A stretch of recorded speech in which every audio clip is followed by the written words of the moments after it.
G'day and thanks for joining us for another Australia Talks. I'm DK and I'm joined as always by my lovely co-host Ardeet. Today is Thursday, the 19th of March 2026, and our topics this week are rising concerns around our limited fuel supply.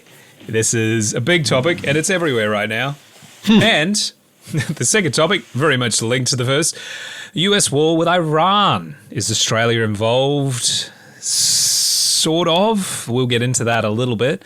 Of course, we've got our 2 Ticks Town Talk, then we'll jump into This Week in Australian History, and we'll finish off, as always, with the 4X bottle top trivia. And the trivia this week has no theme. It's a very mixed bag, and I think you'll probably do quite well.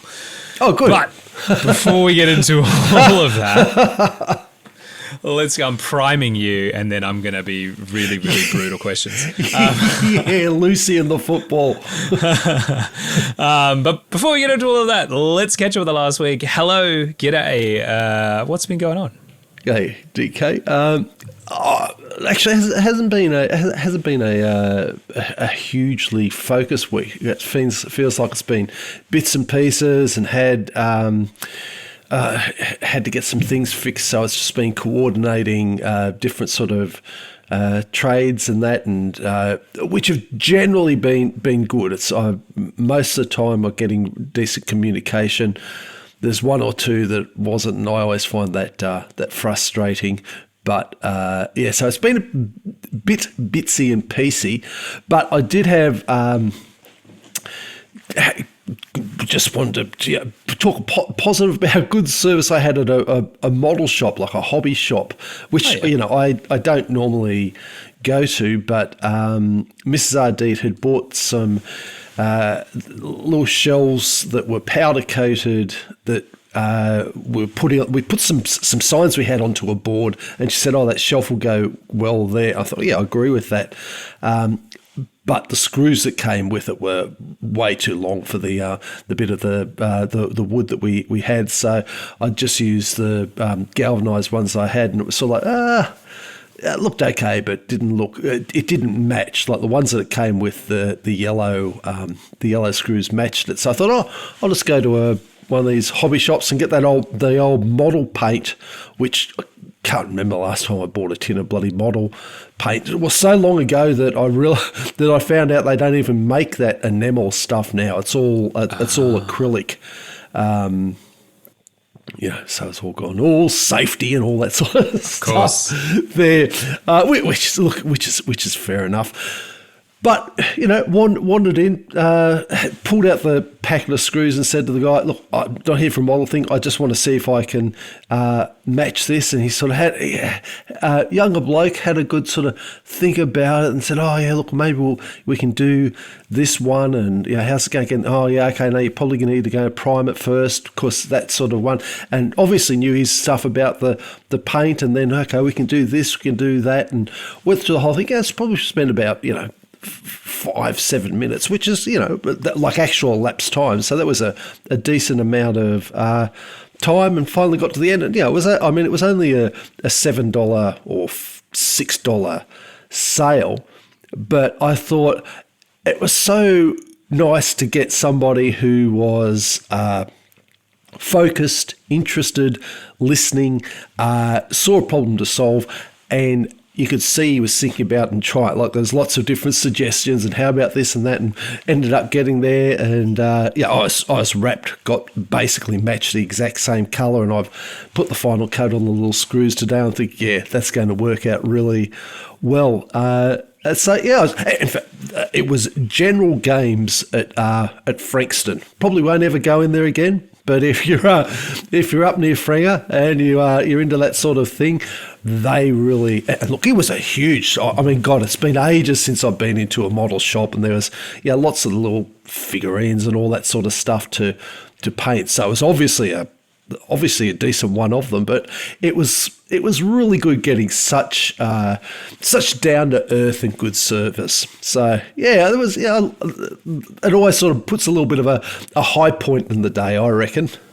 Yeah, no, that's cool. It is always good to shout out good interactions you have, especially in a retail environment. I think even more so when you're not making a big purchase, because there's no specific incentive for them to help out. So No, and I suppose the smart thing is, from their point of view, you never know who it is you're helping and who they're going to tell about you and what it's going to lead to. So aside from the pure joy of giving good service, there is also a very good business case for making people for ensuring people are happy. So yeah, I don't know his name or anything else, but yeah, it was General Games, so they deserve a little bit of a shout out. But yeah, so that was a good highlight in one of my running rounds. I actually noted it down a few days ago. I thought I'll mention that because there was a plus. So what about you? How's your week been?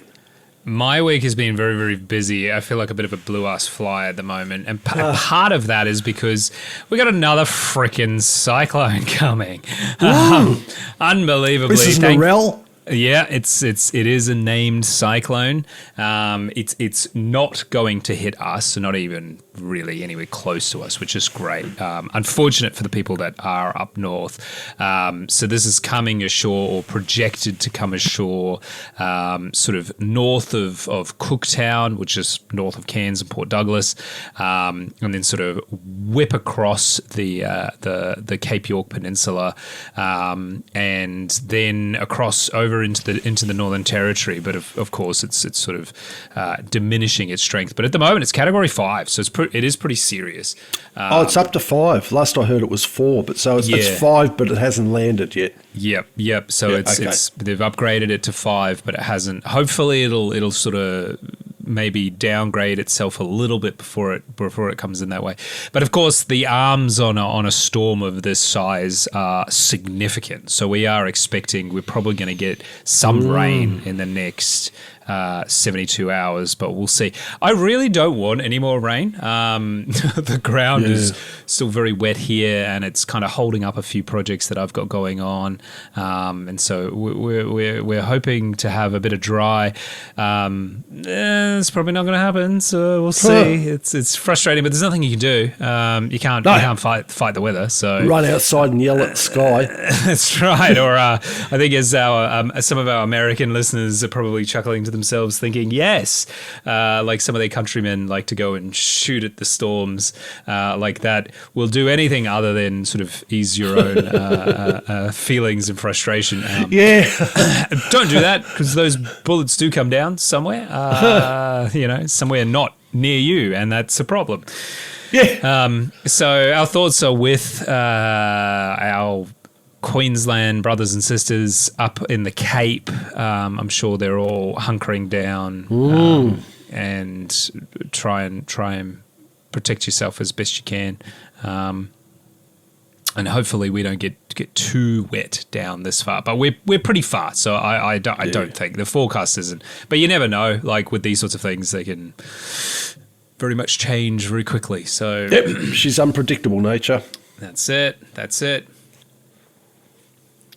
Now, speaking of unpredictability, Australia has never been more vulnerable to an energy crisis, with limited fuel supply and fuel rationing very possibly on the table. Though, if you ask the people, the powers that be, maybe not, but I'm not so sure.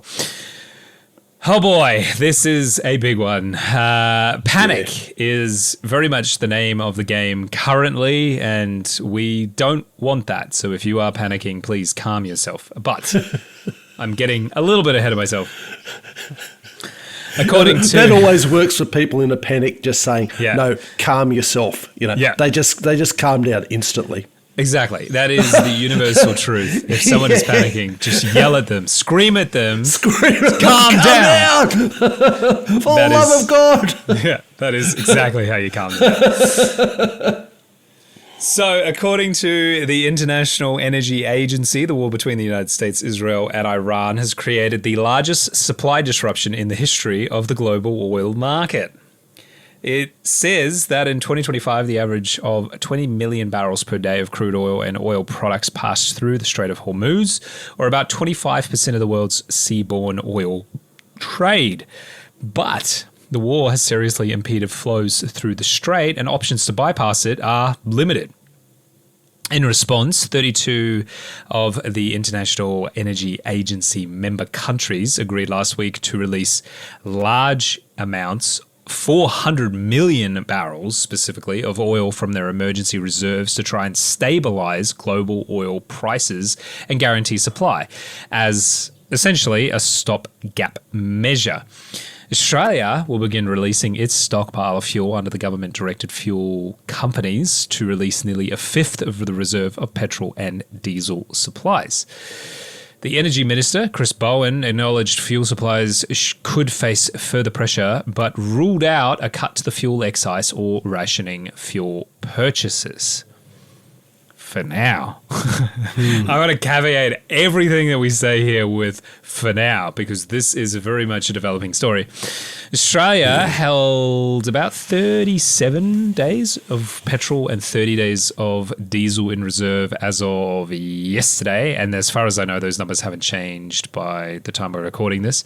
Each importer and refinery will now be able to release about 5 days worth of petrol and 6 days worth of diesel stock holding by the government mandate.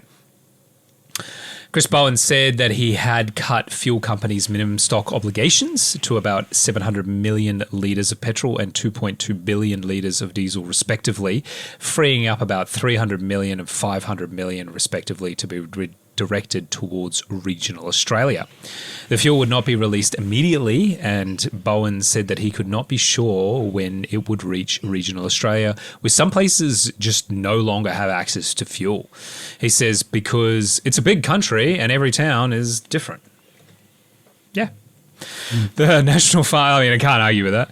The National Farmers Federation and One Nation have called for the government to ration fuel supply in the cities to ensure that regional areas would continue to have access. But Bowen ruled out adjusting the fuel excise and said that the government was not contemplating fuel rationing at this time, though there were federal and state powers to do so if they change their minds. I'm going to give you a tip. They probably will. Andrew McKellar, Chief Executive of the Australian Chamber of Commerce and Industry, said that industry groups were concerned but not panicking about the fuel issue, but raised concerns about future impacts of a prolonged oil supply issue. Professor Samantha Hepburn, who specialises in energy policy at the Deakin Law School, is concerned about where global events are heading. Professor Hepburn sees the impact in simple terms. There is now far less fuel flowing around the world, and countries will have to adapt to that reality. Unless the war ends quickly, we will run out of important slack in that global system. She told the ABC, quote, "I do see us getting some rationing, yes."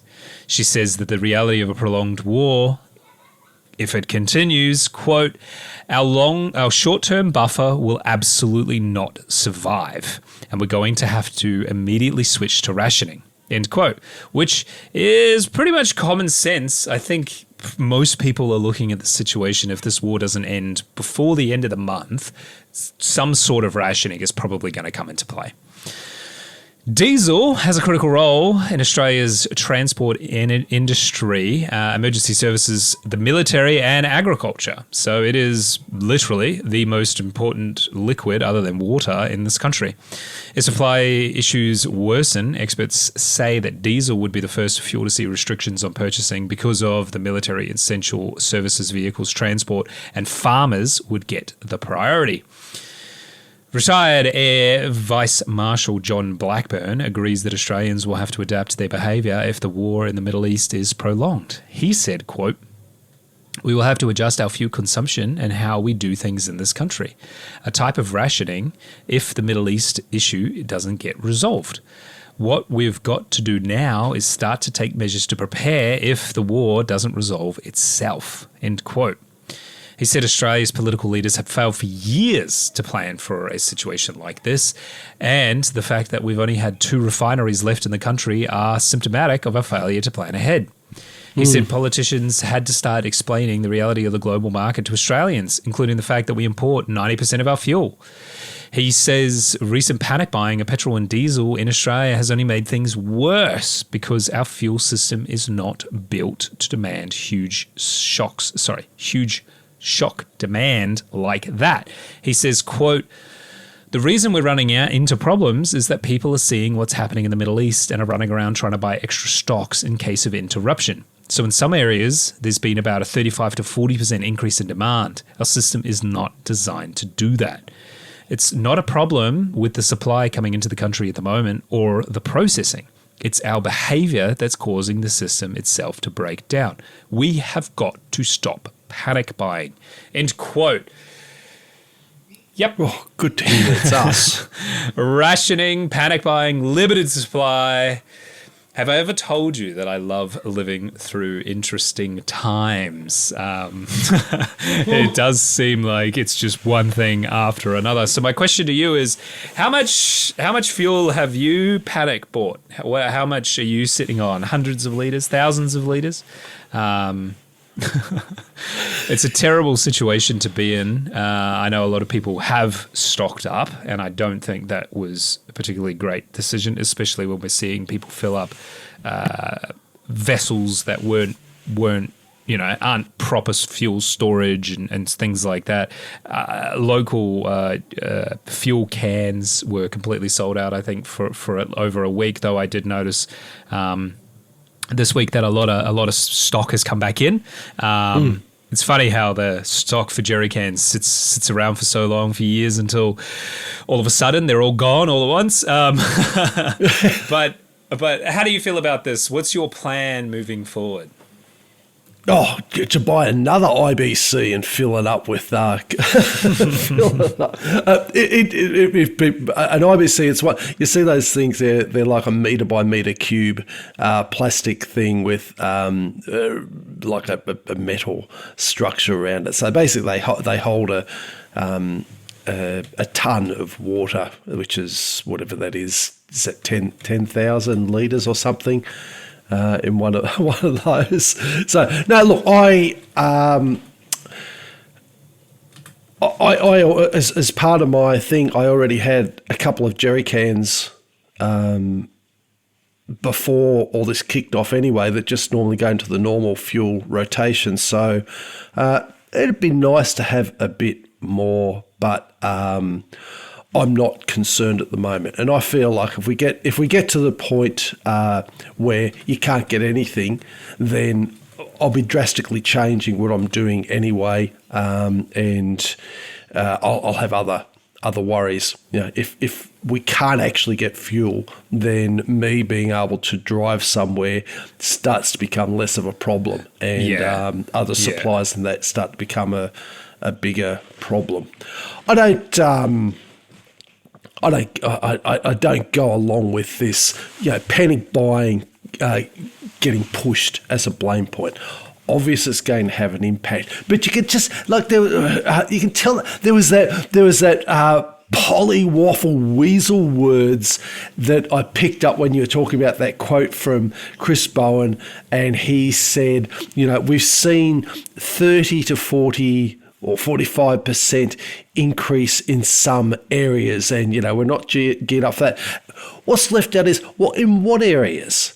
Are we seeing it as? Is he saying in an area of in rural, in this particular town we're seeing it? Are we seeing it in the mining industry, or are we just seeing it somewhere else? It's like saying the words, putting the message out there, and people are thinking, oh gosh, everyone's 30-45% increase. That's terrible. But when you get down to the specifics, probably a lot of people aren't. Not as much as it, when we see something like this, when the crunch comes, we always see how short-sighted and unprepared our glorious leaders are. And there's inevitably that deflection and, it's not us, it's them, but we're the ones that are actually going to help you out on this. So I find the situation quite frustrating. Now, I'm realistic enough, obviously, to understand that you can't, be storing billions of barrels of oil and fuel so that you never get impacted by something like this. But what we are seeing is a vulnerability being highlighted, a lack of self-sufficiency being highlighted, We've got reserves that we should have had. It was down on paper, but neither Labor nor the Libs, the coalition, bothered to create a sufficient reserve and a sufficiently accessible reserve here because of politics, because of the usual stuff. And so now we're seeing that we're paying the problem for that. We're seeing the issue with refineries being shut down. Now, there's very good arguments for why a lot of them were shut down with regards to the competitiveness on a lot of our Southeast Asian neighbours and other supply routes. You do the sums, you look at it on a purely monetary basis, and there's very good reasons not to have it. So, the counter argument, so you want government to subsidise these refineries. To a little bit. I see that almost as coming under national defence. I wouldn't necessarily be going down the line of full government refineries and full government storage on that, because it would not go well. But I probably do err a little bit towards that. I feel like it highlights that not enough was done that side, or not enough imagination was applied to this situation to work out, well, okay, what can we do? What's a smarter way to do it so that when we, I think you can say, inevitably run into this problem, what's our plan? Whereas at the moment, there's just lots of grandstanding, lots of fine-sounding words, lots of pointing the fingers at everybody else.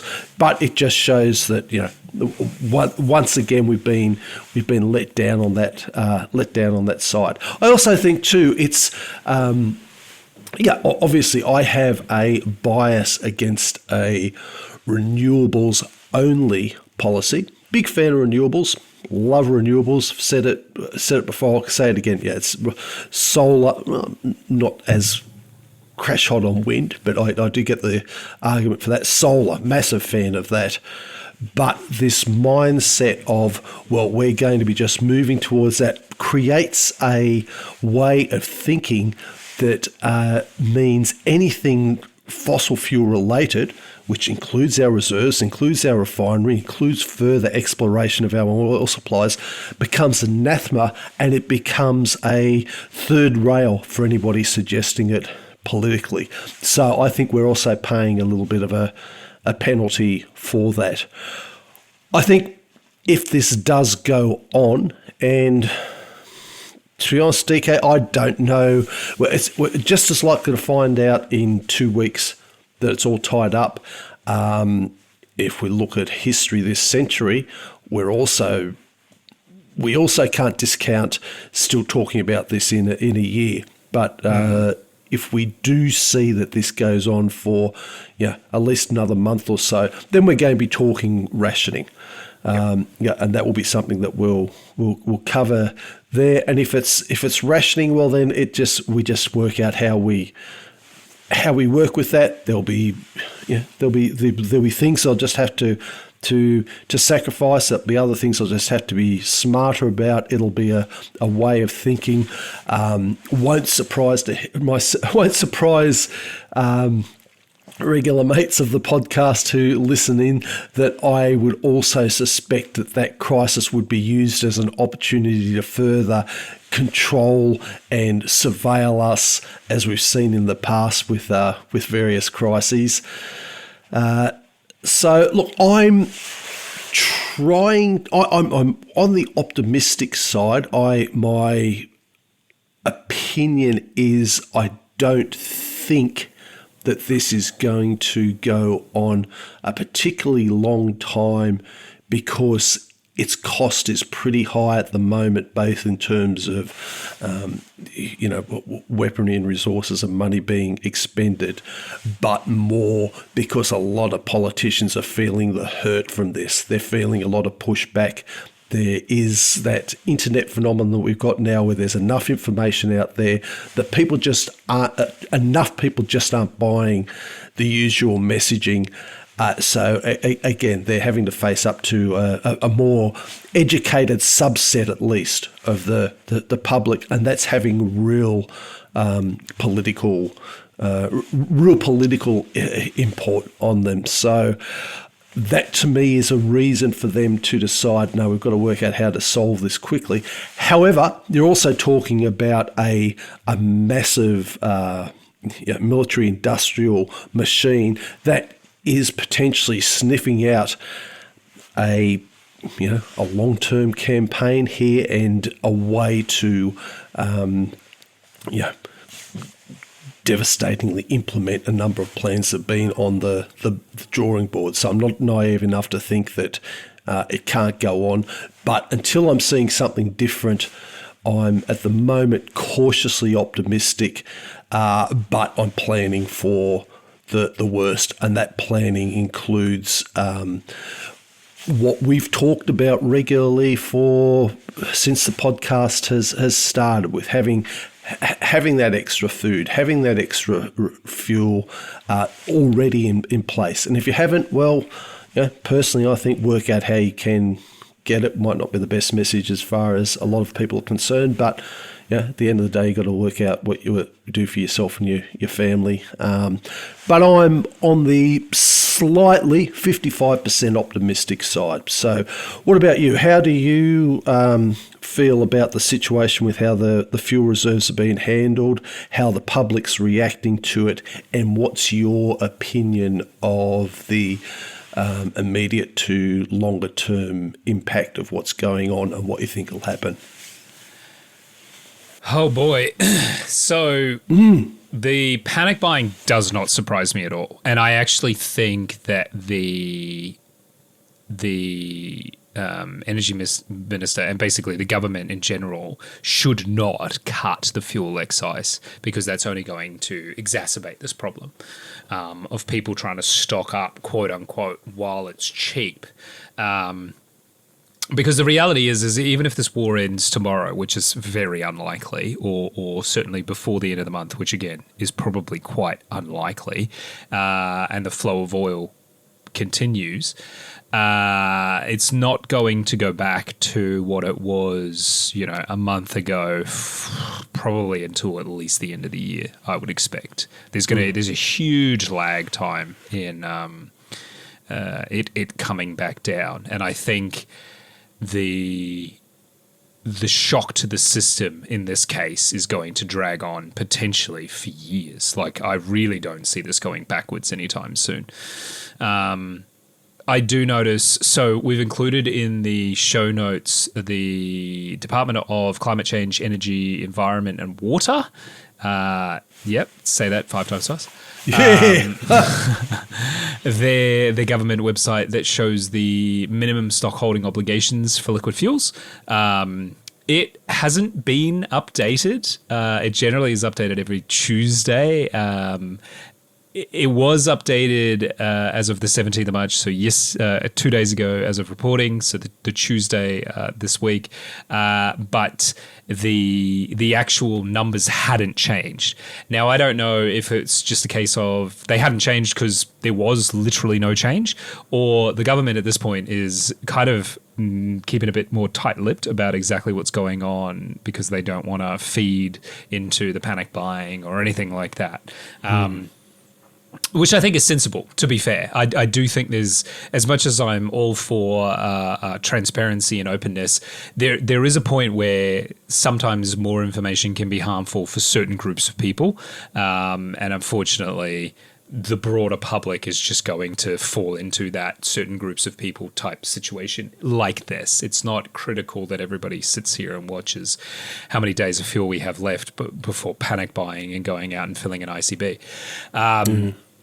I do have a little bit of diesel in storage, but that is also because I've got a number of diesel machines that I need to use. So that is what that's for. I normally hold about between sort of about 40 and 80 litres. I've got like 4 20-litre jerry cans. So at any one time, they're in a various state of being filled because I've got tractors and things like that. So those, I wouldn't say I'm panic buying, but I did fill them all up just for the sake of, hey, I better get them. So in that way, I guess I am part of the problem. But this was like literally the day of the invasion. It just so happened that I needed to get fuel anyway, so I just took them all down and filled it all up. So I was one of the first panic buys, let's put it that way. I wasn't in a panic and I needed the fuel. So I'm excusing myself, but it certainly is a problem and people are going out. I haven't bought new jerry cans to fill up or anything like that because it's just foolish. Because this isn't going to ease up anytime soon, is the reality of the situation. Unless you can stockpile. Fuel goes off. I don't know if people realize this. And actually talking to people since this has happened, I think a lot of people hadn't realized this. There is a clock. Diesel lasts, in my experience, quite a bit longer than petrol. But it goes off. You can get fuel stabilizers you can put in that does help with them lasting quite a bit longer. But generally you get between 6 to 12 weeks before, depending on how they're stored, before, particularly petrol, before it goes bad. Anyone that's got a petrol-powered lawnmower that's kept it in the, filled up like a 20-litre jerry can, petrol-powered lawnmowers don't use a lot, especially on a small domestic block, and you got to use it 6 months later and your lawnmower don't start. It's because your petrol's gone bad. And it's not really useful for much at that point than maybe starting a fire or something like that.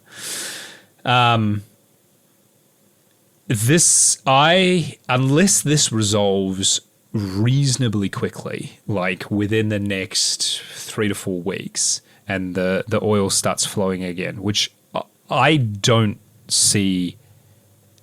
I'd probably give that a 50-50 chance of actually happening. I can foresee fuel rationing happening here in Australia. Because what's going to happen is the amount of fuel in the market isn't going to change too much. Like, there will be some capacity that comes online outside of the Middle East to take up some of that slack. But what I can foresee happening, you can't easily take, we're talking between 20 and 25%. I've seen those two numbers quoted around the place, but let's just say we'll be optimistic and say it's 20%, right, of capacity. So the 80% left is now a bidding war, essentially, to buy it. Australia is a wealthy country. We will have fuel. I very doubt that you will not be able to go, unless you live in a really remote community or something like that, really regional areas, you may struggle just because of availability and things like that. But if you live in a sort of metro area, I would guarantee you may have to line up for fuel, but you'll probably still be able to get it. It will be expensive, but if you're willing to wait and pay, you'll be able to get it. That's going to have a run-on effect for everything else, though, right? Yes. Everything is going to explode in cost. That's the big thing. And what concerns me more than the fuel, which I haven't seen mentioned too much, but Australia buys a lot of fertilizer out of the Middle East as well, and all of that has stopped. And that is a much bigger problem for us long term if this doesn't get resolved.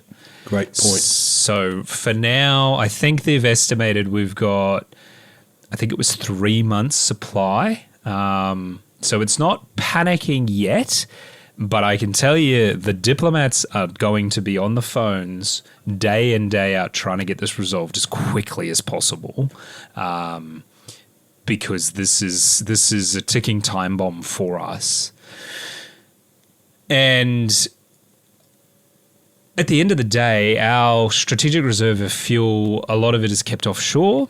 A lot of it is in the United States, which you mentioned. How easily accessible is that to us? I don't think it's going to be a huge problem. The US is an energy exporter. They do, because of fracking and whatnot, they do produce more oil than they consume. So for the Americans, they'll have enough fuel. It's going to go up in price, and we've seen that already, but it's not as drastic as Australia. We'll be able to take up some of their supply, I'm sure.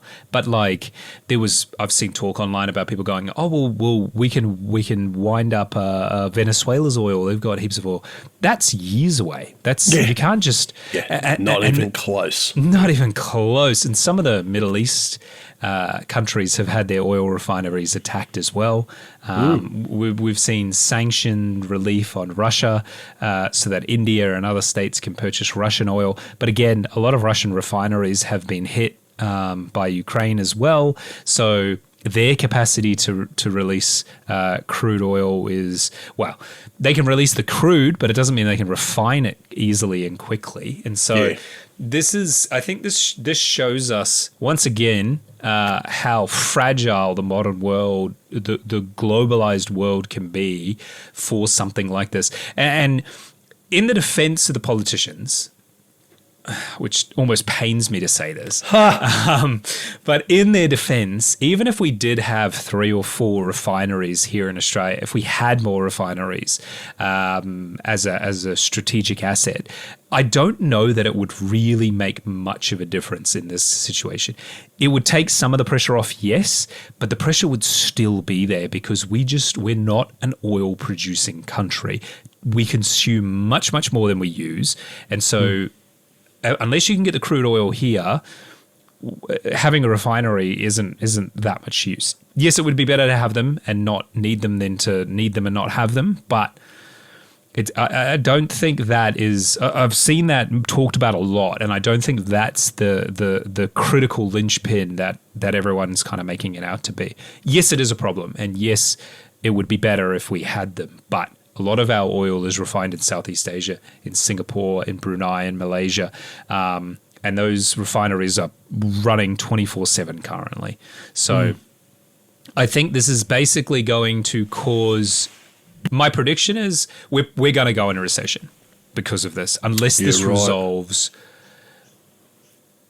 before pretty much. If the Strait is still closed by the end of March, I reckon Australia is going to go into recession. The Reserve Bank has. That's a short time frame. Okay, it is a short time frame because the flow-on effects of this. We basically got a week and a half to reopen the strait and get things quote unquote back to normal, which I just don't see as happening anyway. I think we're going to head into recession. I think this is the recession we've needed to have for years. I think we've put this off for too long. I don't think it's a terribly bad thing. I think it's going to be painful for a lot of people, myself included. It's going to suck. No one wants this. No one's wanted this for the last 30 years. But I think this may be. I think COVID. We all thought COVID was going to do it. I cannot believe it didn't. And I think this is we're already in a weakened position after COVID, and I think this is going to be the nail in the coffin for it. And I think at the other end of it, I think we'll look back and go, oh, it was probably, we needed to have that. And I think we're going to be stronger for it. I think it's going to be really painful through this next 12 months though. If you're planning like a big road trip or something like that, I would start reconsidering your plans because things may get a hell of a lot worse than they currently are, depending on how long the strait is closed. So I don't want to be too doomer about this, but the seriousness of the situation really can't be overstated because this touches everything. The price of diesel is insidious. It's everywhere. And from construction to groceries to like everything is moved by trucks in this country and trains, and both of them run on diesel. Primarily. So shipping won't be as impacted as a lot of people think. A lot of ships don't run on refined oil products. A lot of them use bunker oil, and as a result, they're not. Bunker oil is like black sludge, basically. It's really dirty, really, really polluting, and they do it far out off the coast, and they don't give a shit. So I don't think shipping's going to be as impacted as some people are suggesting, but kerosene is a big problem for aviation fuel. That's a huge problem. And it wouldn't surprise me if we do see flights getting cut in the next couple of weeks. Some of those not so critical flights, you'll just see them just get cancelled quietly, and it'll go from there. But this could be massive grinding of our economy. Not to a halt. We'll still chug along, but things are going to slow down big time. If you're listening to this going, oh, yay, maybe the housing bubble will pop, I've got bad news for you. I don't think this is going to do it.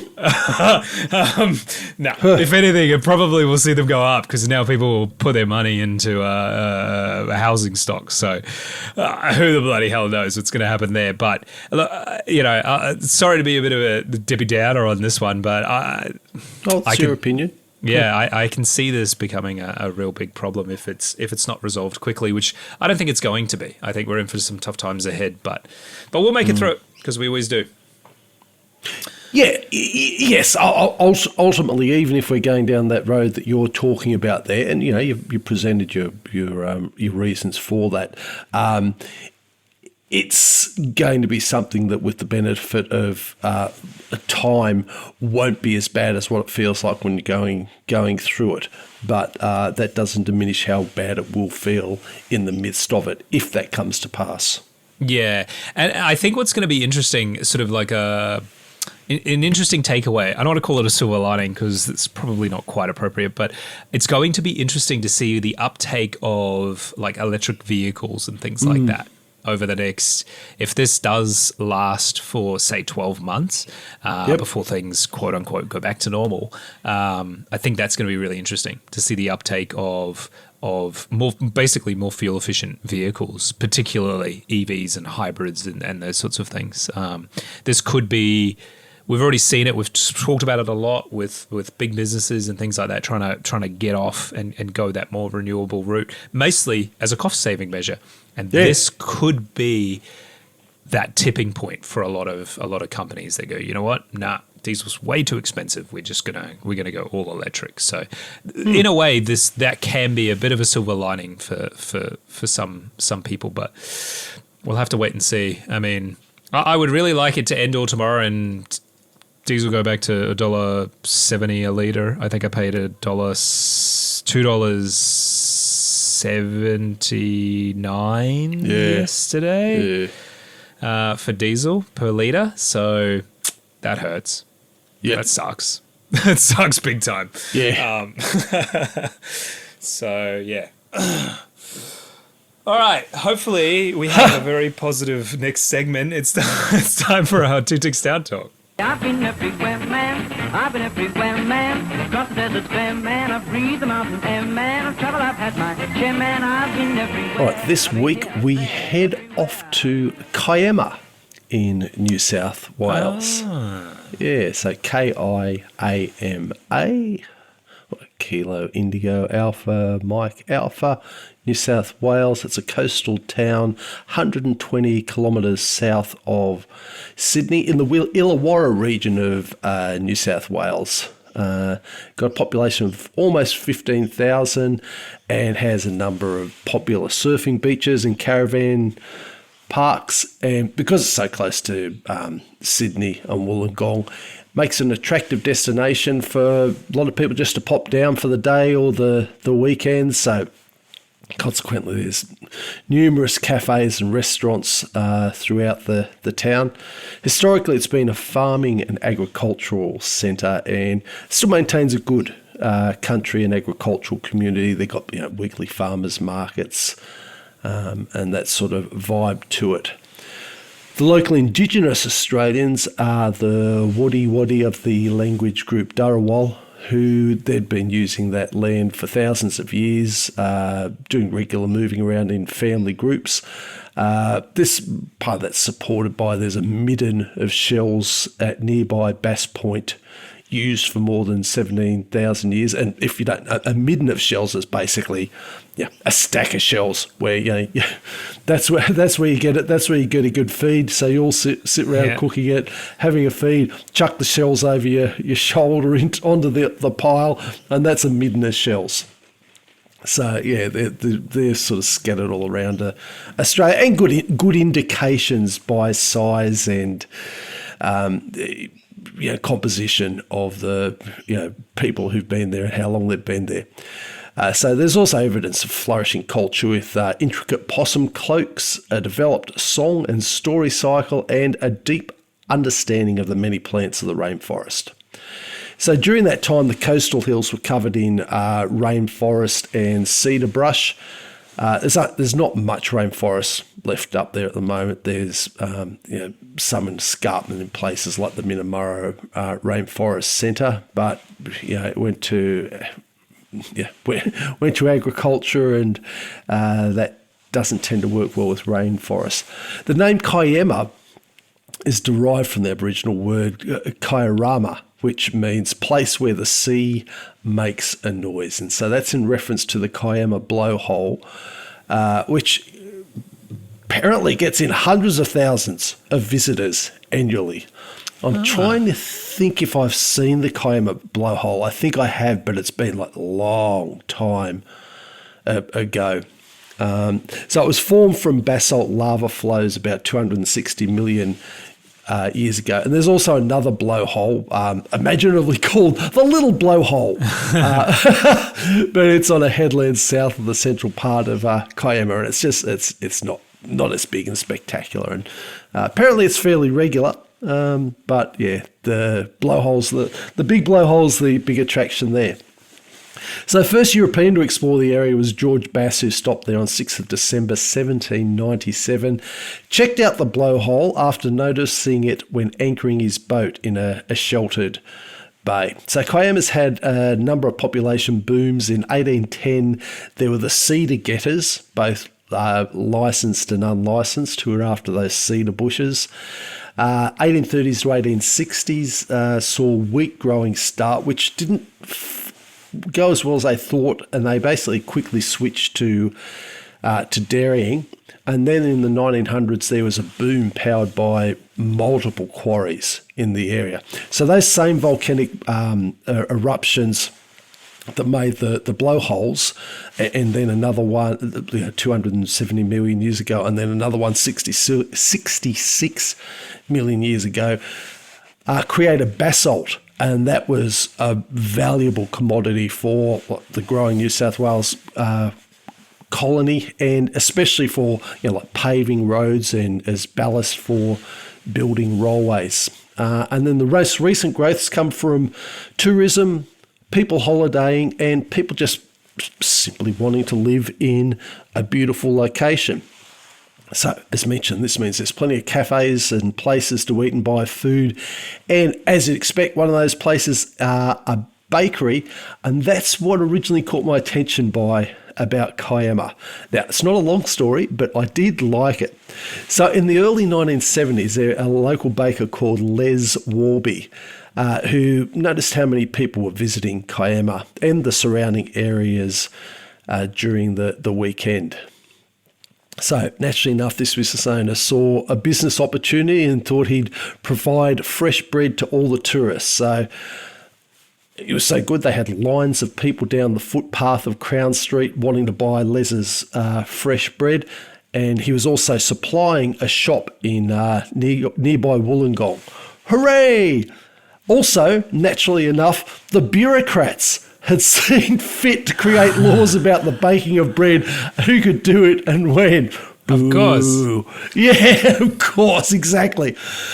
In 1969, they created the New South Wales Bread Act, which explicitly repealed and consolidated prior legislation from 1946 and 1950 on bread production, licensing and delivery. And those earlier laws had regulated baking hours, delivery times, industry standards, and that 1969 Bread Act consolidated them into a single framework, covering licensing, baker certificates and advisory committees. And thank God they had advisory committees specified. Otherwise, we ordinary folk would never been able to work it out. So the Bread Act of 1965 made it of 69 made it an offence for a commercial operator to bake or deliver bread on weekends. What? Now, because no good deed goes unpunished, Les Warby came to the attention of the authorities and was fined for baking and selling bread, specifically hamburger buns, on a Sunday.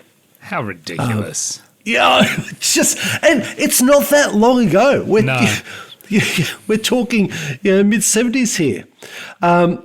Les's response to the fines, which totaled $96, was a middle finger, or maybe I should have said a middle finger bun. Unsurprisingly, it didn't go down well. And in 1977, the police turned up while he was baking in his singlet and shirt, handcuffed him, put him in a paddy wagon, and took him off to Long Bay Jail. Oh, my goodness. Yeah, exactly. So when fellow members of the Kiama business community and the local council heard about their baker being taken to prison, they apparently all baking bread. This is insane. Isn't it? I mean, it's just, that was, like, I saw that story and I thought, I thought, they actually did it. Incredible. That's just... And look, if you heard that it happened in 1877, when people are getting, punished for all sorts of things, you think, oh yeah, I get that. But 1977, that's just, even though it was the law, that still seems over the top. So his local, the fellow business members and some of the council members jumped into a minibus and took off to Long Bay Jail, and there they were able to negotiate to pay the fine, and they had him released. And they were also able to wrangle a meeting with the then Premier Neville Wran. After they explained to him what was going on, he said, "There's no way in the world somebody's going to be jailed for working and giving a service to the public." So he saw that it was just ridiculous too. So wheels were in motion. There was then a full inquiry into the Bread Act. And also the Warby family continued advocating for the law to be changed, including Les's son, Richard, who also ran a bakery nearby. Finally, amendments were made to the Bread Act in 1985 to allow for bakeries to produce bread on weekends. And don't you just love that word, allow? And then in 1988, a mere 11 years after Les's arrest, the Bread Amendment Act 1988 was passed, which officially deregulated the rules around bread making, baking and deliveries. So after Les's adventure, he and his son Richard, they combined their bakeries into one shop in Kiama. And Richard Warby said, "My father believed you can have fresh milk, you can have fresh meat, you can have fresh everything else on a Saturday or Sunday. Why can't you have fresh bread?" And it seems bizarre, but that was once the case. So wherever you are in Australia, next time you're carrying home that fresh baked loaf of bread for a weekend feed, and maybe sampling the crunchy end bit because you deserve it for being the one that went out and bloody brought the stuff, remember the common sense of Les Warby and this week's beautiful Two Ticks Town Talk town of Kiama in New South Wales. How good. Yeah. God, that bureaucracy's insane. Oh, tell me about it. I cannot believe that. No. The fact that we've regulated when you can bake bread just sounds absurd. I'm trying to think, like, what was the original purpose of that legislation? Like, what was... original purpose of the ones that they consolidated, like one was from, what was it, from memory, something like the 1930s and 1940s. They thought they were protecting small bakeries, and they also thought that by restricting that, it was somehow going to have a better impact for consumers. There was some union regulations in there. It was the usual sort of things of sticking your nose in and thinking, well, if we wrap a whole lot of bloody rules and that around it, somehow it's going to go better. Never is. But well, I shouldn't say never, 2 or 3% of the time it is. And then they consolidated those into, one sort of big cudgel, that Big Bread Act. So who would have thought that good intentions were involved initially, and who would have thought that there was a raft of unintended consequences? Yeah, who could have ever foreseen that happening? I have been through Kiama a number of times. I used to catch a train from Sydney to Nowra, which is a little bit south of there, a few times. And I have stopped in Kiama briefly. I think we probably went to a bakery to get a pie or something like that. Really, really pretty town. Somewhere I'd like to spend a bit more time, but it just hasn't sort of worked out that way. But I would like to go and see the lighthouse and the blowhole and that sort of stuff. So it does look like a really cool little place. It's one of these small little...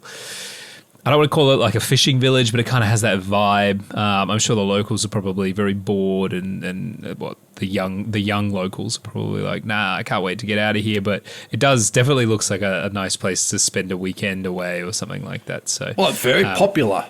Very popular for that. Yeah. So if you're in Sydney and you're looking for a place to get away, how about go to Kiama? Get down to the Illawarra district. Go and have a look. There's some beautiful places. My sister lives in Sydney, and they recently just went down to Jervis Bay. So she was down there last weekend enjoying the beautiful serenity of that region, which is just south of Kiama. So beautiful part of the country. I really love it. If I couldn't live where I currently do, I probably would live down there. I'm terrified I can see that. Yeah. I'm terrified of taking my wife down there though, because I think she will very much fall in love with the place, and then we'll have to move there. So she's more than once she suggested, and I'm like, no, can't go down there. You won't like it. You're constantly finding new excuses not to go to. Really beautiful part of the country. I'll have to add Kiama to the list, the ever-growing list of small Australian towns that I need to get out and see. Yeah. A nice part of the world, and from memory, we're a nice-looking town, so yeah. All right, let's move on. The US and Israel's war with Iran. Is Australia involved? This is basically part 2 of our first topic. How involved is Australia in the Iran war, if at all? Well, on Monday, Transport Minister Catherine King said Australia won't be sending ships to the Strait of Hormuz to protect shipping. This came after US President Donald Trump has called on countries to send naval vessels and assets to the area to help secure the key shipping route through which is responsible, as we've talked about 20 to 25% of the world's fuel and oil products. Transport Minister Catherine King specifically said, quote, "We've been very clear about our contribution is to requests, and so far that is to the United Arab Emirates, obviously providing aircraft to assist with the defence, particularly given the number of Australians that are in the area in particular." She continued, quote, "We won't be sending a ship to the Strait of Hormuz. We know how incredibly important that is, but that's just not something we've been asked or we're contributing to," end quote. You'll see this repeated a lot. Doesn't look like there was a formal request from the United States for us to send military assets to the area.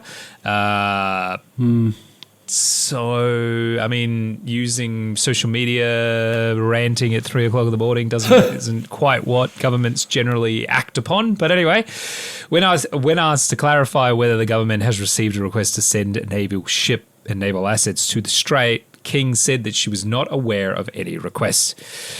Opposition leader Angus Taylor said that the Australian government should support US President Donald Trump in his efforts to secure the Strait of Hormuz as oil prices surge during the war. He told Sky News, quote, "We haven't seen any proposal, and we are obviously open to considering any proposal put forward by the government on this.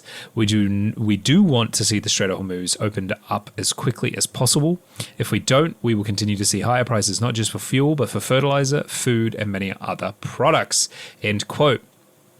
On Tuesday morning, Defence Minister Richard Marles said that the government would consider any request to participate in the Middle East conflict through the lens of national interest. But as of right now, Australia had not been directly asked. But by Tuesday night, President Trump appeared to have completely changed his mind. He posted on Truth Social, quote, and no, I'm not going to do the voice. It's tempting, but he said, quote, "Because of the fact that we had such military success, we no longer need, in quotes, or desire the NATO countries' assistance. All in caps, we never did, exclamation mark. Likewise, Japan, Australia, or South Korea. In fact, speaking as the President of the United States, by far the most powerful country anywhere in the world, all caps, we do not need the help of anyone, exclamation mark," end quote. Wow, such an eloquent leader. Meanwhile, on Wednesday, Iran launched an attack on an airbase in the UAE where Australian soldiers are stationed, starting a fire that damaged Australian medical and accommodation facilities. Prime Minister Albanese revealed that Iranian projectile hit a road just outside the Al Mahad base in the United Arab Emirates at about 9:15 a.m. This was on Wednesday morning, local time. It is not clear if it was a missile or a drone strike at this time. They haven't told us. But Albanese did say it started a fire which caused minor damage to an accommodation block and medical facility. He specifically said, quote, "I can confirm that no Australian personnel were injured and everyone is safe at this point in time. There was minor damage to an accommodation block and medical facility due to a small fire that was created as the result of a projectile hitting a road that leads up into the base." End quote. More than 100 Australian personnel are based at the Al Minhad, which also hosts British and a small number of US personnel as well. While the base is owned by the United Arab Emirates, Australia uses it as its primary military logistics and surveillance and training hub in the Middle East and has been that way since like 2002. We've been there for a very long time. Right. However, there is more to the story than that we've been initially told. Last week, or last Friday, yeah, no way. Last Friday, Defence Minister Richard Marles confirmed that Australia had received requests from the United Arab Emirates, the United States and other governments to deploy the Royal Australian Air Force E-7A Wedgetail aircraft. But this has been at pains to say that the request we've been responding to is that of the United Arab Emirates. And this line has been repeated by the Prime Minister and other senior ministers, and I've already quoted them several times in this segment already. Specifically, the Albanese government has decided to send a single RAF E-7A Wedgetail surveillance aircraft to the UAE, along with 85 personnel and a supply of air-to-air missiles capable of shooting down these drones. The Wedgetail aircraft has been sent on similar operations before, not just to the Middle East, but most recently to Europe as part of the NATO mission helping Ukraine, which we covered a couple of months ago. The deployment, while doubtless agreeable to the US administration, the Trump administration, it is not intended to be part of the Israeli-US air offensive against Iran. So they say. Rather, the E7 will help the UAE defend itself after some of the ground-based long-range air surveillance radar systems were damaged in attacks from Iran. And the gap in surveillance coverage will be partially filled by the RAF aircraft. The aircraft is fitted with high-performance air surveillance radar and will be able to provide early warning of approaching air attacks, most likely from Iran's Shahed drones. The aircraft will do this by providing digital tracking data for incoming hostile aircraft and drones to the UAE's surface-to-air missile system and fighter aircraft so that they can respond. The UAE has a very sophisticated air defense system specifically for this exact reason.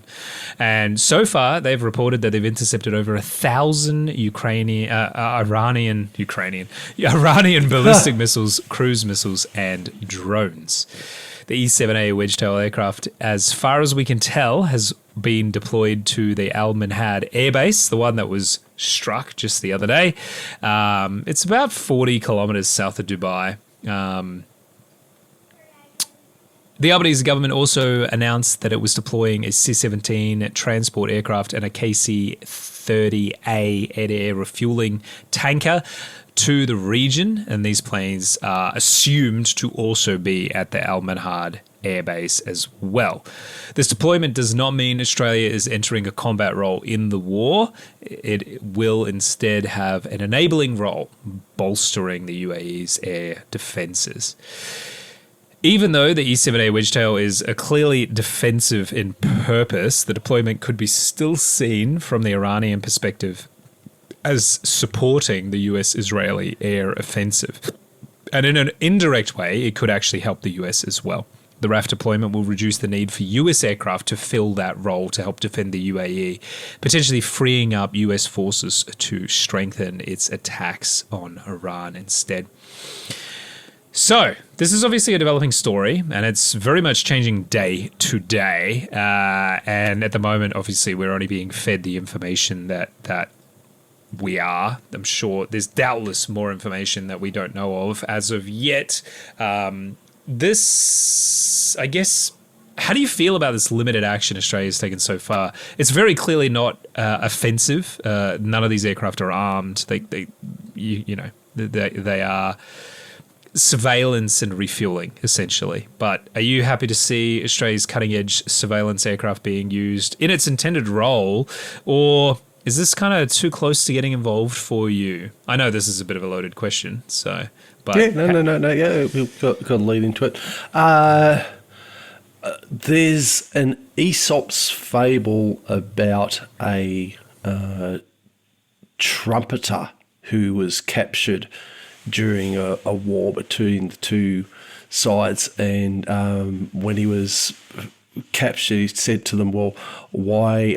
And they said, we're going to kill you. So why are you going to kill me? I'm unarmed, and all I've got is a trumpet.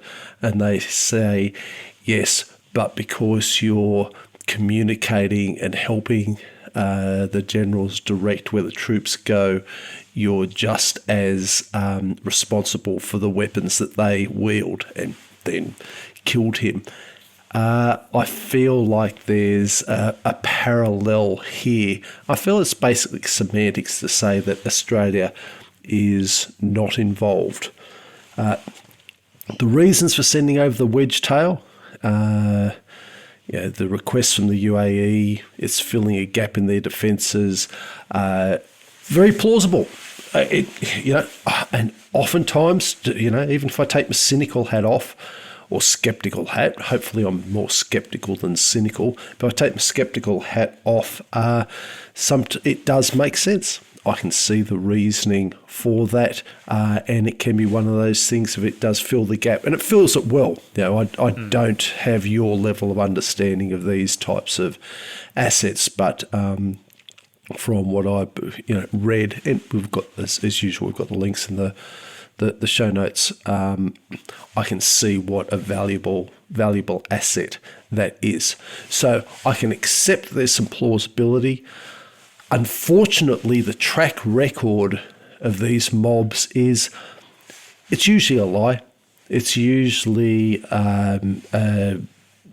twisting of the truth, or something comes out or something gets found out. So I have the default position of they're bullshitting us. So I tend to think Australia, even without the wedge-tail going over there, Australia's an integral part of the US Defence Force's communication network. That implicates us in most of the drone strikes, most of the military actions going on, and that's the agreement. Yeah, that's why they're our biggest ally, and we're of value to them. That's part of the deal. So to come out and try and do this, gaslighting that we can somehow be standing back and not having an involvement, I think is. I think it's disingenuous, and just arguing words, arguing the semantics, to me doesn't cut it, because that is part of what our role is. And the other thing, the reality, and not everyone likes it, but it's their job to lie to us about these types of things when it's strategically important. I mean, why would you say that we are involved in something if you don't have to, and give information to, in this case, the enemy? And I do have my feelings about the nature of this war, but let's just get to the reality of it. Yeah, it is an action. It is a war. It's happening. Why would you be telling the truth and giving the information away? Why would you be saying what your capabilities are and giving away free hits? So for anybody who thinks that we're actually getting, when you have a poly looking sincerely down the barrel of the camera and saying, no, we're not doing this and this isn't happening, you can't trust it. This is, aside from the fog of war, this is actually involvement in war, and nothing that comes out from either side can be trusted. That's just the reality of it. Things do eke out. You do get to see trends. You do get a bit of a feel.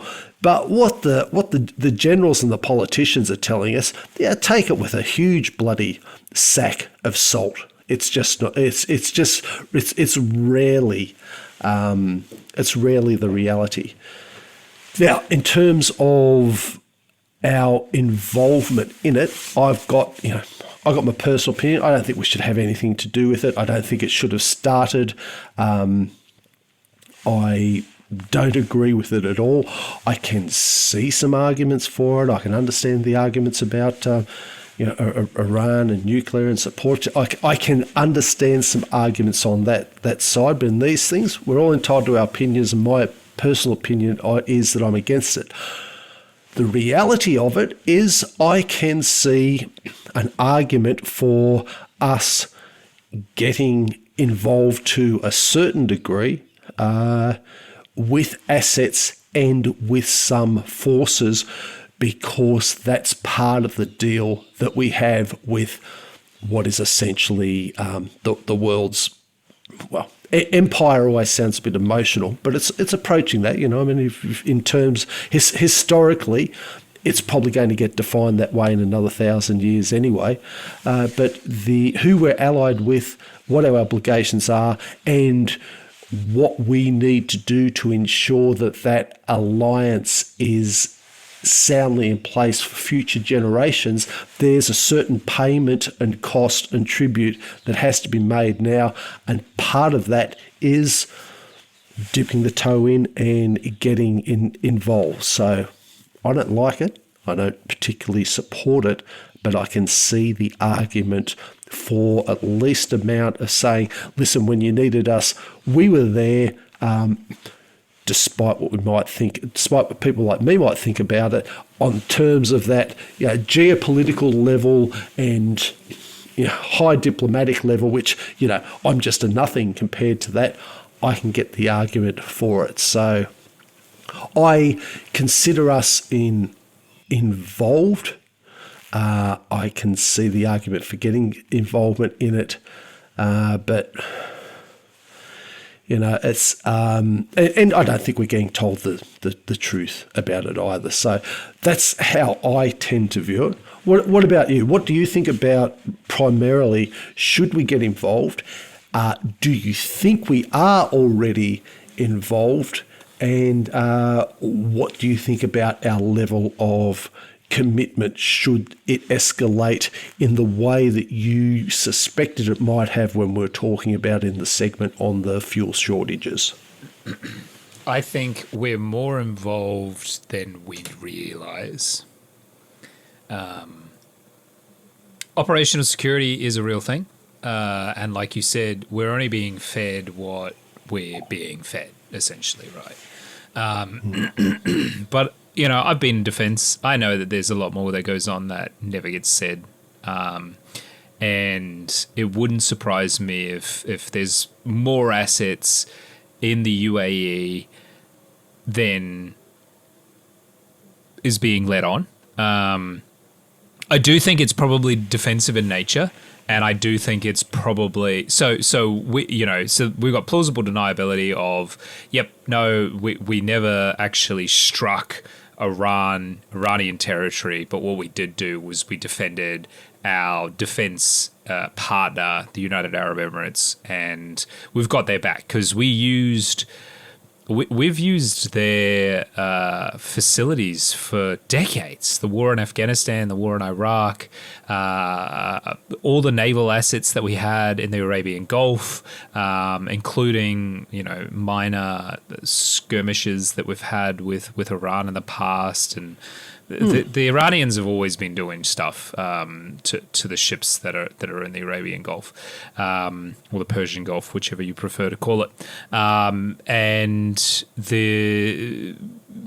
our ships have been based in and out of the UAE during that period of time. So to me, it totally makes sense that we're there. We're helping them defend them, because quite frankly, we should. I think we kind of owe them, Yeah, right. In that respect, at the end of the day, it's easy for us to just go, oh well, it's not our problem. It's not in our backyard. But neither was the other stuff that we were there for, and we used it for a very long time. So I do think there's a security obligation to help out a friend of ours. Sort of defend themselves, especially because the UAE in this case, as far as we're aware at this time, again, I need to caveat all of that with, as we know at this time, is they've been attacked basically. They're a bystander. Yeah, they're friends of the US and like us and stuff like that, but they haven't directly attacked Iran in this situation yet. They've been attacked. We've all seen the videos of resorts and stuff being struck in the UAE and elsewhere, like in Qatar, and I think there was one in Bahrain as well. And parts of Kuwait and Saudi Arabia have also been attacked.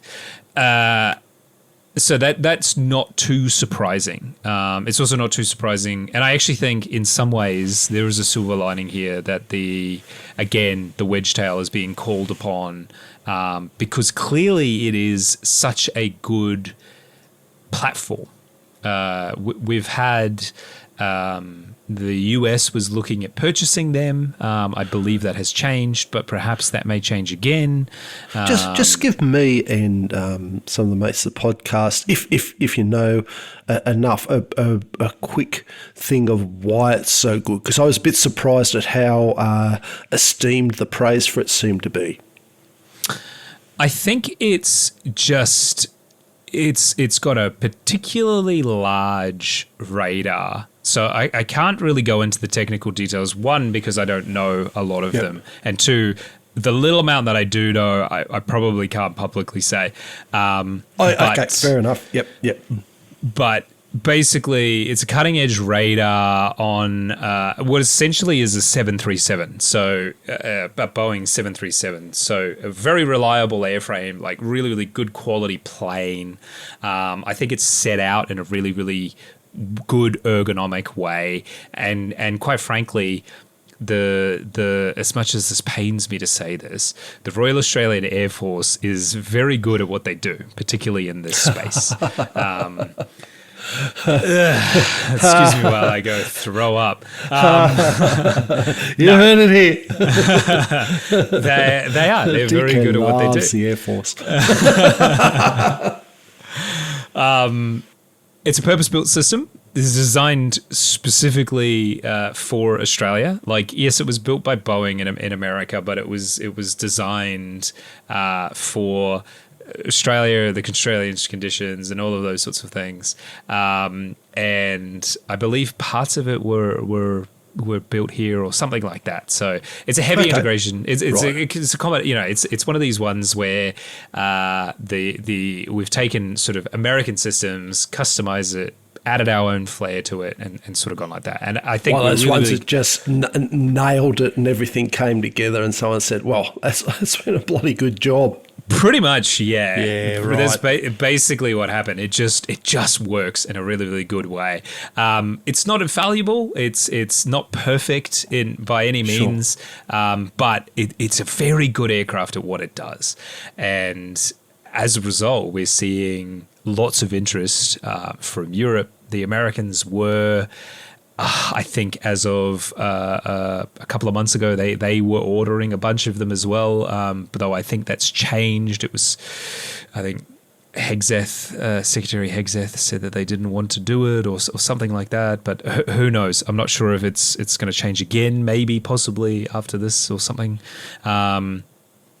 So I think as well, the Australian crews on this aircraft, which I think can't really be understated, because you can always have a piece of equipment, but it's really how you use it really makes a big difference, right? Yep. And our crew has had a lot of experience now with this aircraft. So for people that don't understand exactly what this aircraft is meant to do, it is what we call AWACS, so Airborne Early Warning and Control Aircraft. It's basically a big flying radar that is also essentially a flying command center. It's probably the best way to think about it. Right. And they can organize. So inside the aircraft, obviously, there's no seats, not in a traditional aircraft sense. It's down the middle of the aircraft is a small walkway, and there's sort of computer stations against the bulkheads, like the outside bulkheads on either side. And there's basically a bunch of people sitting at computers with screens, headsets on, and they're using the radar systems and commanding other aircraft and coordinating everything that's going on around them. And if you're wondering why you want an aircraft to do this as opposed to on the ground, an aircraft up in the sky, because of the curvature of the Earth, can obviously see a lot further than a ground-based radar array. It just works better. And also it can move, which is a bonus. So you can actually cover a larger area and all that sort of stuff. So, or literally go over to the UAE. Yep, or literally go over to the UAE. So the ground-based radar definitely has some benefits, and then you've also got this. So you different systems have different strengths and weaknesses. This is really, really good, and I'm sure the UAE is really grateful to have this aircraft there. And I think again from a defense point of view, for us, I think it's also really beneficial to have real world environments to train in. And I know this kind of sounds really terrible it's a war, that's bad, definitely. But from a realistic training exercise like these crews had in Ukraine as well, this is beneficial. This is good. We've got guys in combat scenarios that aren't in combat, but they're doing their job, they're learning their job, they're honing their skills. So if, God forbid, anything actually happens here in the Pacific and we have a hot war, we've got qualified, trained personnel that know what they're doing, are good at their job, and can pass those skills on. So there's a benefit sort of in that realm as well. And having quality training and also real world experience, again, is extremely valuable. So in a way, that's also quite good. But you've made that point a couple of times over the years, and it is a valid point. If you want to train a firefighter, at the end of the day, you have to set something alight. Exactly.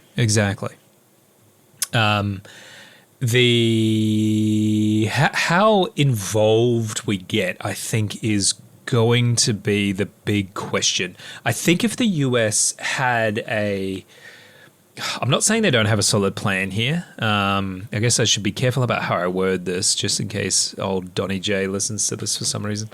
Doubt. I think if the US came up with a solid plan for like a coalition of warships to reopen the Strait of Hormuz, protect shipping to sail through it and everything like that, I think the Royal Australian Navy would jump at that opportunity. We've constantly been involved in US military action, kind of regardless of where, when, or how, since the Second World War. We're generally one of the only defense partners that has just jumped in both feet. Let's go. Really without question, to be honest. So I think this government would do the same thing. I think they're quite careful of getting too heavily involved right now because this current conflict is quite unpopular here in Australia. So there's the political angle that they need to. I also don't think they necessarily want to be the first coalition country to jump in until other countries are also going to agree to it. We have limited resources in this space to defend ships in the Strait of Hormuz, in terms of not just ships, but in terms of ammunition. You know, we've only just started getting our missile manufacturing capability up and running and those sorts of things. So we kind of need to be a little bit careful here about exactly, especially with the looming threat of a potential conflict with China on the horizon. You've sort of got to be a bit mindful about, you know, where you spend your ammunition, basically. So if there was an official request came through the proper channels to say, this is what we're doing, here's the plan, this is how we're doing it, I think Australia would get more involved. Until that happens, like, it wouldn't surprise me if that happened, and you know, I do think it would be politically unpopular, but wouldn't surprise me if it happens. At this time, though, I don't know what President Trump seems to be a bit all over the place, so I don't know. I don't know what this is going to look like, but it is in our best interest to get that straight open as soon as possible. So, as we know from our first topic, so this is another interesting one. I don't know. I don't know how this is going to go. This could go either way. Hopefully it will resolve quickly, and hopefully Australia doesn't get dragged too heavily into this. I think kind of like defensive actions, patrolling the strait and keeping it open is fine. I don't want to see boots on the ground in Iran. I think that's a really bad idea. God, let's hope it doesn't get to that way for both, for all nations' sake. Yeah. That happens, it's just going to be a nightmare. An absolute nightmare for so many reasons. Yep. All right, let's hope we can learn from our history. So let's move on to, it's time for This Week in Australian History. This was a terrible segue. I've butchered this. You almost pulled it off, you know. I see they just sort of like tripped on that step just as you were going up there to deliver it to it and drop the tray. But it wasn't a bad effort. But this week in Australian history, we're covering March 13th to March 19th. In 1988, Western Australian yachtsman John Sanders sailed into Fremantle after completing the world's first solo, non-stop, triple circumnavigation of the world aboard Parry Endeavour. It did over 71,000 nautical miles in 650 days under extreme conditions. So, got multiple sailing records. That is incredible, right? Insane. Yeah. No. Good luck to him. We've all got our hobbies, but I can put that list of something I definitely never, ever will be even slightly inclined towards doing. I imagine he like maybe he just really didn't like his wife or something, and he was like, "I'm going sailing," and he just didn't come back for years. I mean, I like the ocean, but I can't imagine. I don't know. Maybe he just did it once and was like, "I could do it again," and then he was like, I'm going to do it again." I don't know. Well, actually, I don't know those details, whether he planned to do it 3 times or just thought, why not? What a claim to fame, though. What a new. It would have been an amazing journey, I'm sure. Oh, I'm sure. Well, I mean, maybe it got a bit boring on the 3rd time to see it. But yeah, that's pretty impressive whichever way you cut it. March 14th in 1831, the surprise, the first paddle steamer built in Australia was launched in Sydney. 1836, HMS Beagle, carrying Charles Darwin, left Australia, took off out of King George Sound in Western Australia. That finished his 5-year voyage of scientific observation around the world, including extensive Australian surveys. 1942, Japanese forces bomb Horn Island in the Torres Strait. March 15th, 1877, cricketers representing England and Australia played the first test match at the MCG, the Melbourne Cricket Ground. 1973. God, this feels like this one's bloody come around quickly. Maybe just because it sticks in my head. So 1973 on March 15th, Attorney General Lionel Murphy and the Commonwealth Police conduct a raid on the ASIO offices in Melbourne. 2006, the 2006 Commonwealth Games begin in Melbourne. They had over about 4,500 athletes from 71 nations and did 16 sports over 11 days. And unsurprisingly, Australia dominated the medal tally. Home advantage, throw a whole lot of things in. And, Australia produced some damn good athletes. We sort of punch above our weight. I'm not one of the ones. but in terms of a country, yeah, I mean, it's easy to win a lot of things. Like the pool is where we seem to really dominate the Commonwealth Games, but it's easy to win when you're versing countries that barely have a swimming program and stuff like that. We really value this stuff and we spend a lot of money on it. So I think in some ways it's a bit unfair, but it is what it is. It's all in this good spirit. Wow. Yeah. March 16th in 1914, 14 people die in a train accident at Exeter in New South Wales. And 2001, HIH insurance folds in the largest corporate collapse in Australian history. There's a royal commission and criminal proceedings followed, leading to the imprisonment of director Rodney Adler and 2 additional former executives. They covered systemic failures, mismanagement, misleading financial reports. So 2001. Should have waited. 2001, 2000. Should have waited 7 more years and they would have got away with it. To the 2008 financial crisis, which no one was arrested for. No. March 17th in 1826, bushranger Matthew Brady is captured by John Batman near Launceston. Batman, he got him. Batman got the bushranger. Hang on, that was captured by John. I didn't even think to look up. I wonder if that's the. No, I'll have to check that for. I'll have to check that for next year. Whether it's Batman who did the design. No, couldn't Melbourne. be. No, it is. Yeah, it is. It is the same bloke. Yeah, same bloke. Yep. Ha! He gave up his life of crime, put his bat-themed cow aside, and then he was one of the founding fathers of Melbourne. Yeah. 1853, the last major St Kilda Road robbery, which is interesting saying the last one, occurs during the Victorian Gold Rush. They targeted a coach and apparently had a decent haul.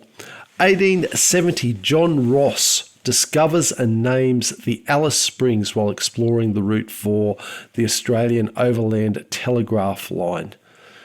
The one that we constantly mention, such a, significant part of Australia's history.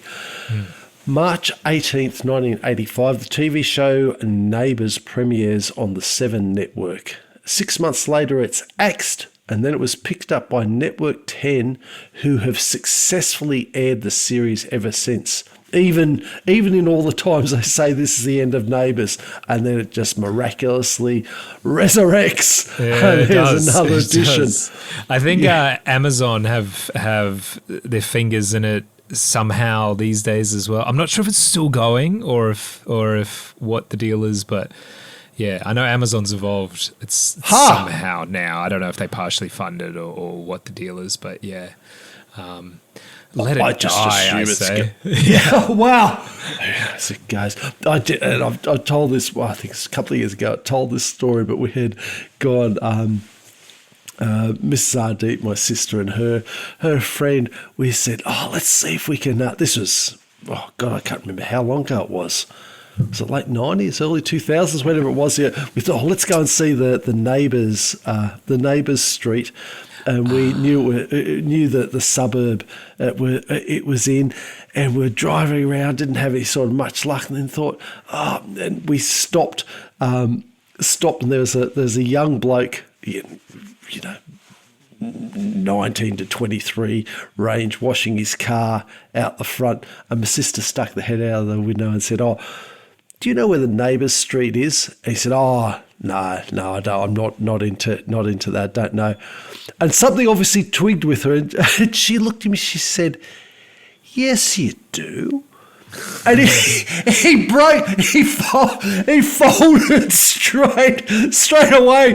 He said, okay, it's there. Let's go 2 streets up there and around the corner. I do know where it is.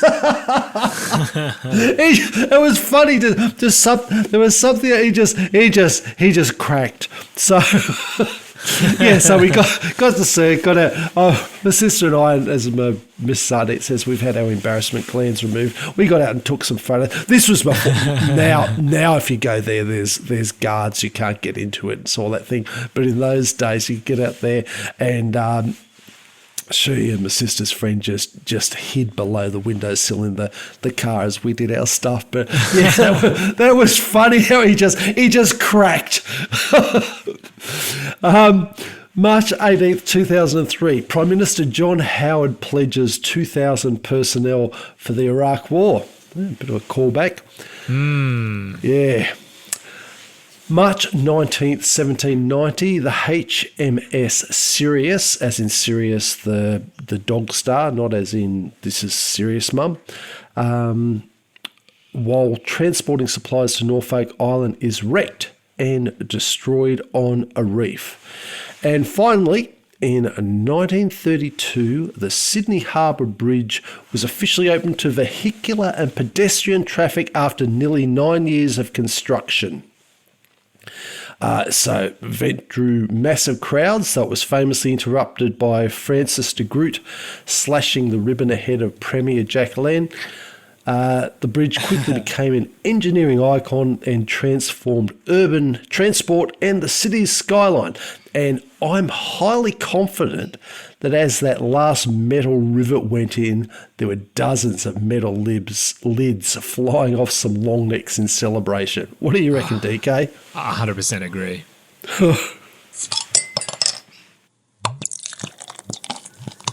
All right, that sound is time for the Forex bottle top question. As I said, this is a bit of a mixed bag this week, and we've got 3 questions, and I think you should be able to get all of them. Though the last one is quite a little bit tricky. The first one's basically... I feel like you always have much more confidence in much more greater faith in my ability than what I actually have, but fire away. All right, well, the first one's basically a give me, I reckon, but I think it'll be fun for particularly our international listeners. Australia is one of only a handful of countries which national colours don't actually appear on their flag. What colours are they? What are our national colours? And Oh, why don't they? God. Why aren't they on our flag?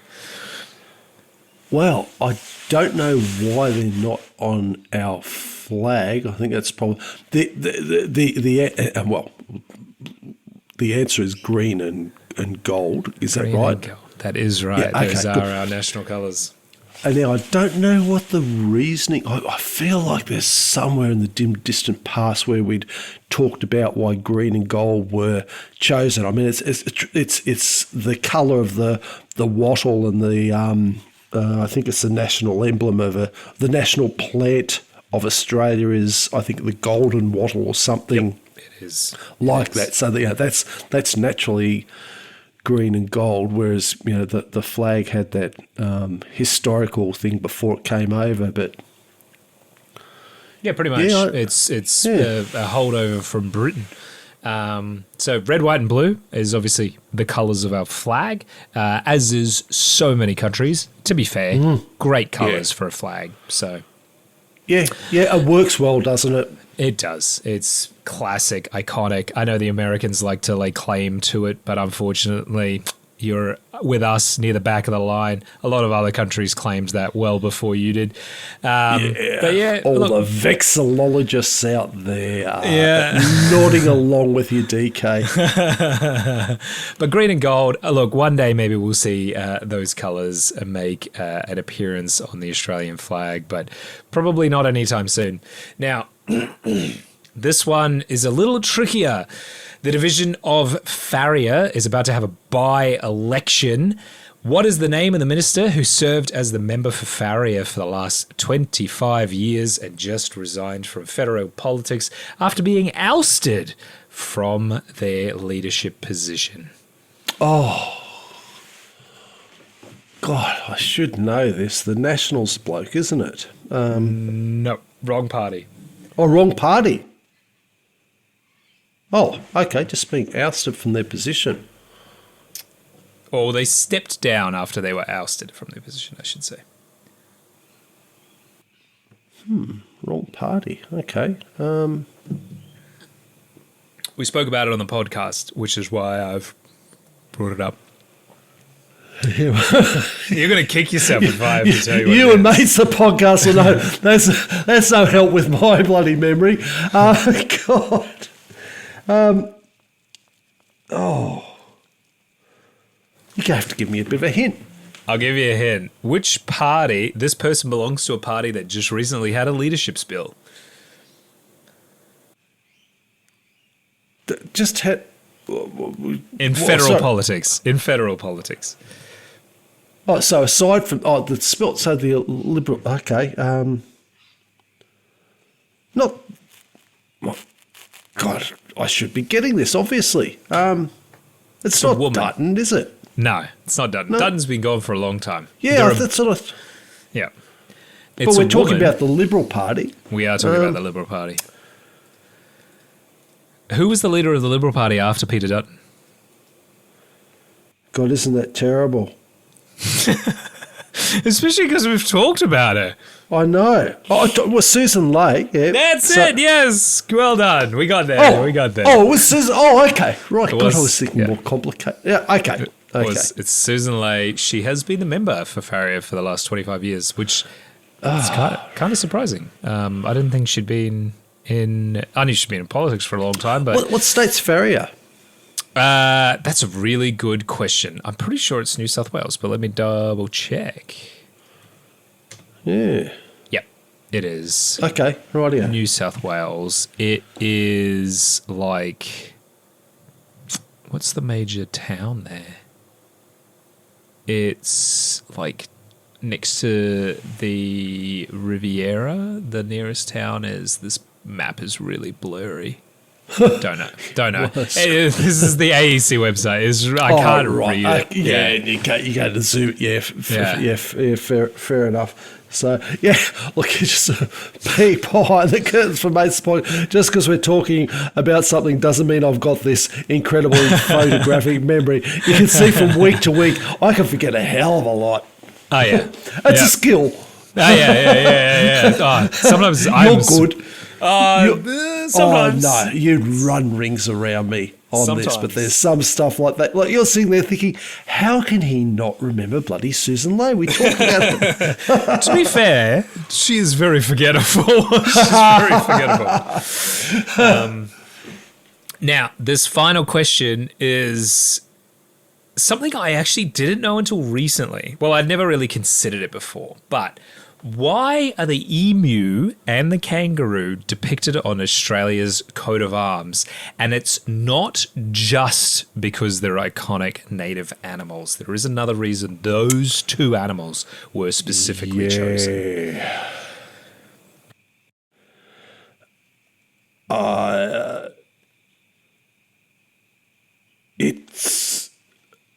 I'm pretty sure it's because the two of them can't walk backwards. That's is that it. right? That is right. So neither an emu or a kangaroo can walk backwards. They have to turn around to do so, and as such, it is Australia is always moving forward. We're progressing forwards, never backwards. So, which I think is kind of a nice, yeah. It also is really useful that we had two iconic animals that only walk forward. So, I think there's a lot of that involved as well. I wonder how many animals can't walk backwards. Oh, that is a Wikipedia rabbit hole, I'm sure. Oh, yeah.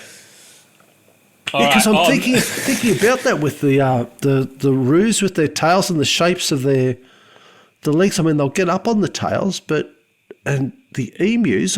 That's funny because I've seen birds walk. No, have I seen birds walk backwards? Gosh, you know what? I'm going to have to observe a bit. I was just about to spout that I have seen birds walk backwards, and I'm just thinking. Have I? I mean, can birds walk backwards? I do not know the answer to that. With their funny little legs pointing the other way?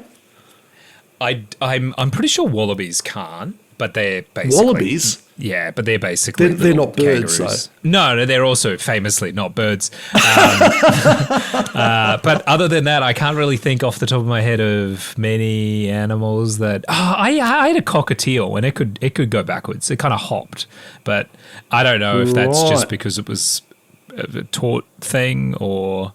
I don't think crabs can walk backwards, but they kind of walk sideways, so that's cheating. Yeah. Anyway, this is a bit of a rabbit hole I can see you going down. Sorry, I get distracted with. They were good questions, though. So thank you so much for joining us for another Australia Talks. If you have any feedback or suggestions for topics, please get in touch with us on our email at australiatalks@proton.me. Protein.